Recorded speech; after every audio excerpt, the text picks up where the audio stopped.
আসসালামু আলাইকুম ওয়ারাহমাতুল্লাহি ওয়াবারাকাতুহ।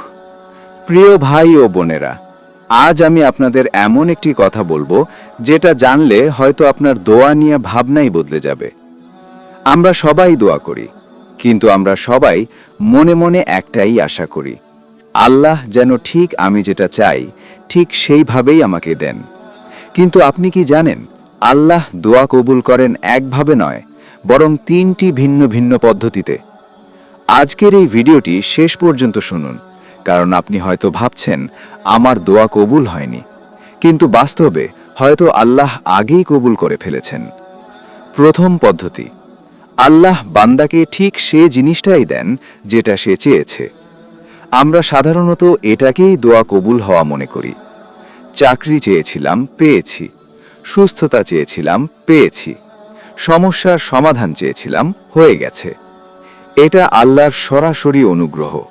কিন্তু একটা কথা মনে রাখবেন, এই ধরনের কবুল হওয়াই সব সময় বান্দার জন্য সবচেয়ে ভালো হয় না। কারণ অনেক সময় আমরা এমন কিছু চাই যেটা এখন পেলে আমাদের ঈমান দুর্বল হয়ে যেতে পারে। তাই আল্লাহ যখন সরাসরি দেন, তখন বুঝবেন তিনি আপনাকে সামলানোর ক্ষমতাও দিয়েছেন। দ্বিতীয় পদ্ধতি, আল্লাহ বান্দার চাওয়া জিনিসটা না দিয়ে তার চেয়েও উত্তম কিছু দেন। এই জায়গাটাতেই আমরা সবচেয়ে বেশি ভুল করি। আমরা ভাবি, আমি তো এটা চেয়েছিলাম, কিন্তু এটা তো পেলাম না, তাহলে দোয়া কবুল হলো কোথায়? ভাই ও বোনেরা, আপনি যেটা চেয়েছিলেন হয়তো সেটার আড়ালে ছিল ক্ষতি, হয়তো সেটার ভেতরে ছিল দুঃখ, হয়তো সেটাই আপনাকে আল্লাহ থেকে দূরে নিয়ে যেত। তাই আল্লাহ আপনাকে সেই জিনিস না দিয়ে অন্য পথে কল্যাণ দেন, যেটা আপনি আজ বুঝতে পারবেন না, কিন্তু একদিন বুঝবেন।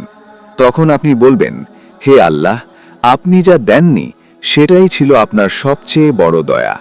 তৃতীয় পদ্ধতি, এটা সবচেয়ে বিস্ময়কর এবং সবচেয়ে শক্তিশালী। আল্লাহ বান্দার দোয়া দুনিয়াতে কবুল না করে আখিরাতের জন্য জমা রাখেন। কেয়ামতের দিন যখন আপনি আপনার আমলনামা খুলে দেখবেন, তখন দেখবেন এত নেকি এলো কোথা থেকে।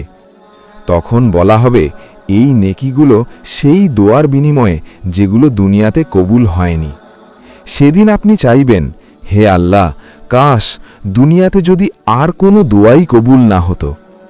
প্রিয় ভাই ও বোনেরা, এখন আমি আপনাকে একটা প্রশ্ন করি, আপনি কি আল্লাহর উপর ভরসা করেন নাকি শুধু ফলাফলের উপর ভরসা করেন?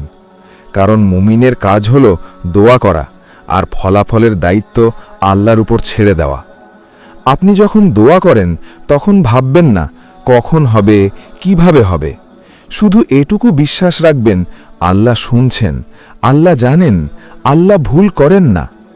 আজ যদি আপনার দোয়া কবুল না হয়, তাহলে হতাশ হবেন না। হয়তো আল্লাহ আপনাকে আরও বড় কিছুর জন্য প্রস্তুত করছেন। হয়তো এই অপেক্ষার মাধ্যমেই আপনার মর্যাদা বাড়ছে। হয়তো এই ধৈর্যের কারণেই আপনি আল্লাহর কাছে আরও প্রিয় হচ্ছেন। শেষে একটি ছোট দোয়া, হে আল্লাহ, আমাদের এমন তাওফিক দিন যেন আমরা চাওয়ার চেয়ে আপনার সিদ্ধান্তকে বেশি ভালোবাসি। হে আল্লাহ, আমাদের দোয়াগুলোকে আমাদের জন্য রহমত বানিয়ে দিন। আমিন। আসসালামু আলাইকুম ওয়া রাহমাতুল্লাহি ওয়া বারাকাতুহু।